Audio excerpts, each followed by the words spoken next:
কেমন আছেন বন্ধুরা? আশা করি সবাই ভালো আছেন। আজকে আমরা চলেছি অযোধ্যা রাম মন্দিরের উদ্দেশ্যে। তাই কলকাতা থেকে 13151 জম্বু তাওয়াই এক্সপ্রেস সকাল 11:45 কলকাতা স্টেশন থেকে ছেড়েছিল, আর তারপরের দিন অযোধ্যা ধাম স্টেশনে পৌঁছেছিলাম 6:30। এছাড়াও আপনারা হাওড়া থেকে 13009 দুন এক্সপ্রেস সন্ধ্যা 8:25 ছাড়ে, আর তারপরের দিন দুপুর 1:53 পৌঁছয়। আর ওই গাড়ি আপনাদের নামিয়ে দেবে 2 নম্বর প্ল্যাটফর্মে, আর 2 নম্বর প্ল্যাটফর্ম থেকে আপনাকে 1 নম্বর প্ল্যাটফর্মে আসতে হবে। আর এই 1 নম্বর প্ল্যাটফর্ম দিয়েই এক্সিট পথ, অর্থাৎ বাহিরে যাওয়ার পথ। এই রাস্তাটা দিয়ে আপনাকে বেরিয়ে যেতে হবে স্টেশন থেকে বাইরে। আর এই বাইরে থেকে 300 মিটার হাঁটা পথে গেলেই আমরা পৌঁছে যাব। আস্তে আস্তে আমরা হাঁটতে হাঁটতে স্টেশন রোড থেকে এগিয়ে এলাম অযোধ্যা ধাম রোডের মোড়ে। এই যে মোড়টি, এই মোড়টির ডান দিকে গেলেই আর একটু গেলেই পৌঁছে যাবেন। চলুন ভিডিওটা শুরু করা যাক।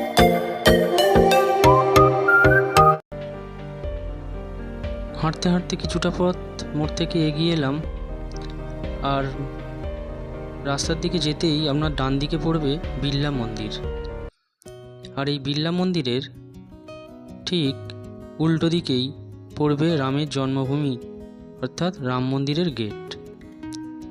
আর এই গেটে ঢোকার মুখেই আপনার বাঁ হাতে পড়বে তীর্থযাত্রী সেবা কেন্দ্র। এখানে আপনি কিছুটা সময় বসতে পারেন, কেননা সকালবেলা আমরা যখন ধর্মশালায় ঘর নিতে গেলাম সেখানে 10টার সময় ঘর দেওয়া হয়, তার জন্য আমরা এখানে 2 ঘন্টা বসেছিলাম। বেশ ভালোই লেগেছিল। এখানে আপনার লাগেজগুলোও রাখতে পারেন, এর জন্য কোনো পয়সা নেওয়া হয় না। এটি হলো বিড়লা ধর্মশালা। এই ধর্মশালাতেই আমরা একদিন ছিলাম। আর এখানে এই ধর্মশালায় অনেক ঘর আছে এবং বিভিন্ন ঘর বিভিন্ন রেটে নেওয়া হয়। 500 টাকা থেকে আপনারা ঘর পাবেন। এটি হলো ধর্মশালার কার্যালয় ঘর বুকিংয়ের জন্য। আমরা কিছুটা রেস্ট নিয়ে দুপুরবেলা বেরিয়ে পড়েছিলাম রামের জন্মভূমি অর্থাৎ রাম মন্দিরের উদ্দেশ্যে। এটি হলো রাম মন্দিরের গেট, আর এই গেট দিয়েই আপনাকে প্রবেশ করতে হবে। বেশ কিছুটা হাঁটার পর দেখতে পেলাম স্টিলের অনেক রো করা রাস্তা, আর এই রাস্তা দিয়েই আমরা আস্তে আস্তে এগিয়ে গেলাম। আর এখানে এসে সামনে দেখুন লাগেজ চেকিংয়ের জন্য কত মেশিন বসানো। একে একে এগিয়ে গেলাম ব্যাগ নিয়ে, আর এইখানে দিলাম ব্যাগ। চেকিং হয়ে বেরিয়ে গেল সামনের দিকে। আর এই সামনে থেকেই আপনাকে ব্যাগটা নিয়ে এগিয়ে যেতে হবে। এরপর সামনেই আছে জুতো রাখার ব্যবস্থা। আপনারা নিজ নিজ জুতো এখানে দেবেন, আপনাকে একটি কুপন দেবে। সেই কুপনটি এনে পরবর্তীকালে যেখানে জুতোটা দিলেন ঠিক তার পিছন দিকে আপনাকে গিয়ে ওই কুপন দিলেই আপনাকে আবার জুতো দিয়ে দেবে। আর এই জুতো রাখার ঠিক উল্টো দিকেই রয়েছে লকার রুম। এখানে আপনারা ব্যাগ, অর্নামেন্টস, ফোন সবই এখানে রাখতে পারবেন সম্পূর্ণ বিনামূল্যে, কোনো পয়সা লাগে না এখানে। এরপর কিছুটা রাস্তা আপনাকে এগিয়ে যেতে হবে। এগিয়ে যাওয়ার পরে আবার স্টিলের রো করা রেলিং করা আছে। সেই পথ দিয়ে আপনাকে কিছুটা পথ এগিয়ে গেলেই আপনি পৌঁছে যাবেন রাম মন্দির। কিন্তু রাম মন্দিরের ছবি তুলতে না দেওয়ার জন্য ভিডিওতে আমি দিতে পারলাম না। ভগবান রামকে দর্শন করে আস্তে আস্তে মন্দির থেকে বেরিয়ে আসার সময় আমাদের প্যাকেটে করে দেয়া হলো প্রসাদ, এবং তারপরে লকার রুম থেকে নিজ নিজ ব্যাগপত্র গ্রহণ করে বাইরের দিকে বেরিয়ে ফ্রি প্রসাদ কক্ষে পৌঁছলাম। পৌঁছে সেখানে প্রসাদ নেয়ার জন্য লাইন দেয়া হলো। দেখুন সবাই প্রসাদ গ্রহণ করছেন। আমরাও ভোগ প্রসাদ গ্রহণ করে বাইরে বেরিয়ে এলাম। আর এই যে গেট থেকে 100 মিটার গেলেই আপনারা পৌঁছে যাবেন হনুমানগড়ি।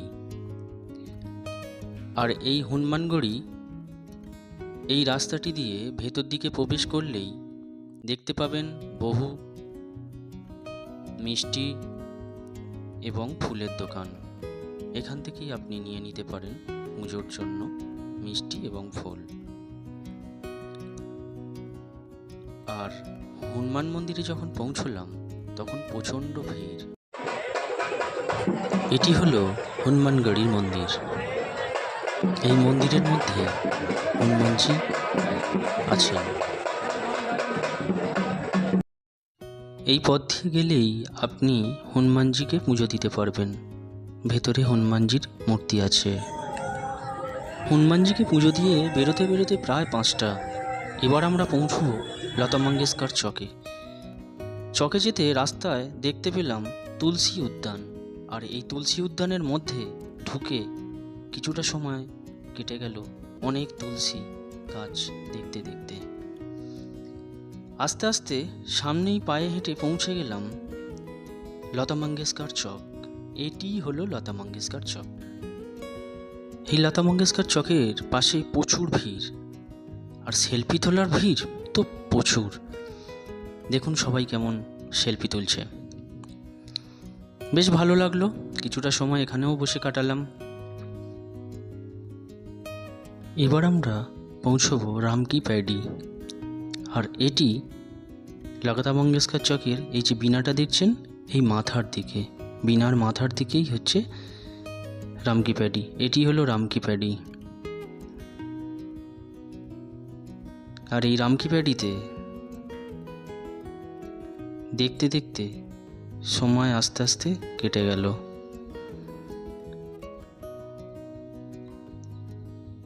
গড়িয়ে এলো সন্ধ্যা। আর সন্ধ্যায় এই রামকি প্যাডির উপরের দিকেই আছে সূর্য নদী।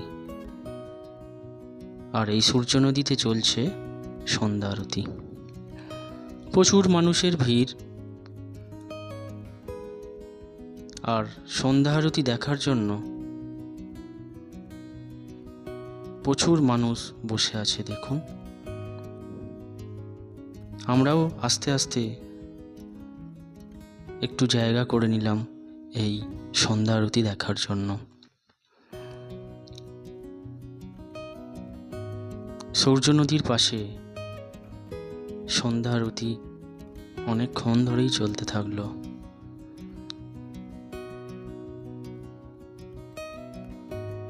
সন্ধ্যা আরতি দেখতে দেখতে বেশ অনেকটা সময় কেটে গেল। তখন বাজে প্রায় 7:30। সন্ধ্যা আরতি শেষ করে এবার আমরা চলে এলাম রামকি প্যাডি। এখানে লাইট শো দেখার জন্য প্রচুর ভিড়। আর এই লাইট শো পুরো রামের জন্ম থেকে শুরু করে সমস্ত কাহিনীটাই এই লাইট শো এর মাধ্যমে দেখানো হয়।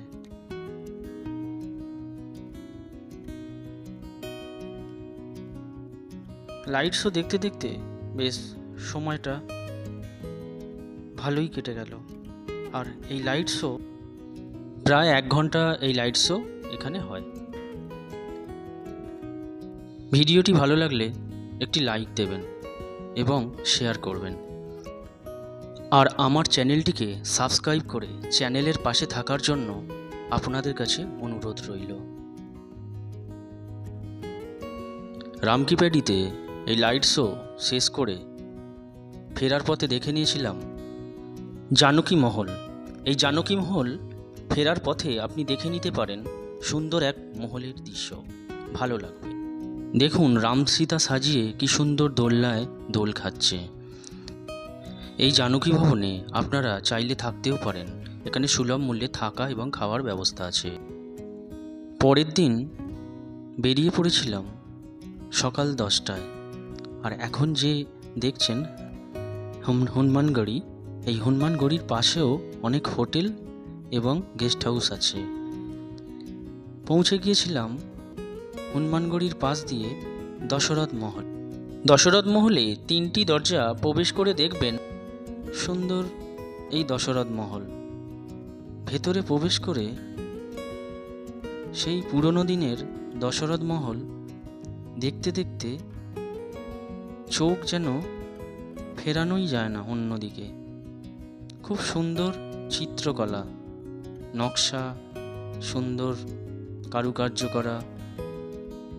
চলুন দেখে নিই এই দশরথ মহল।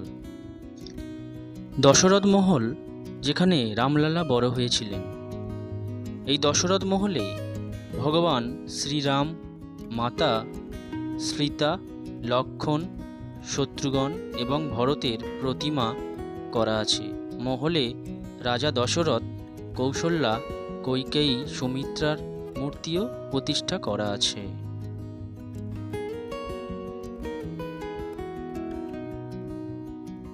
দশরথ মহল দেখা হয়ে গেল। বাইরে 150 মিটার যাওয়ার পরেই আমরা পৌঁছে গিয়েছিলাম কনক ভবনে। এটি হলো কনক ভবন। সামনেটা দেখুন কত সুন্দর। আর এই কনক ভবনের পাশেই অনেক ধর্মশালা আছে, আপনারা এখানেও পারলে থাকতে পারেন। আর এই কনক ভবনের পাশেই অনেক খাবার হোটেলও আছে। খুব কম মূল্যে এখানে সুস্বাদু খাবার পাওয়া যায়। কনক ভবন হলো রাম জন্মভূমি অযোধ্যার একটি মন্দির, যা রাজকোটের উত্তর পূর্বে অবস্থিত। এটি অযোধ্যার অন্যতম বিখ্যাত মন্দির। এটা বিশ্বাস করা হয় যে এই মন্দিরের প্রাসাদটি সীতার সাথে রামের বিবাহের পরই কৈকেয়ী দ্বারা উপহার দেয়া হয়েছিল এবং তাই এটি তাদের ব্যক্তিগত প্রাসাদ। কনক ভবনে দুপুরের ভোগারতি দেখার পর ভোগপ্রসাদ গ্রহণ করলাম এবং কনক ভবনে কিছুটা সময় কাটালাম। কনক ভবন দেখেই আমরা অযোধ্যা ভ্রমণ শেষ করলাম। 1 রাত্রি 2 দিনের এই অযোধ্যা ভ্রমণ একজনের খরচ 2000 থেকে 2100 টাকা পড়েছিল। ট্রেনের টিকিট যাওয়া আসা স্লিপার ক্লাসে 880 টাকা, ধর্মশালায় সিঙ্গেল বেড থাকার জন্য 500 টাকা, 2 দিন খাবার খরচ ছিল 400 টাকা, অন্যান্য খরচ 300 টাকা, মোট 2080 টাকা। এই ছিল আমাদের অযোধ্যা ভ্রমণ। সবাই সুস্থ থাকুন, ভালো থাকুন, আনন্দে থাকুন। এখানেই ভিডিওটি শেষ করছি। আবার দেখা হবে অন্য কোনো ভিডিও নিয়ে। নমস্কার।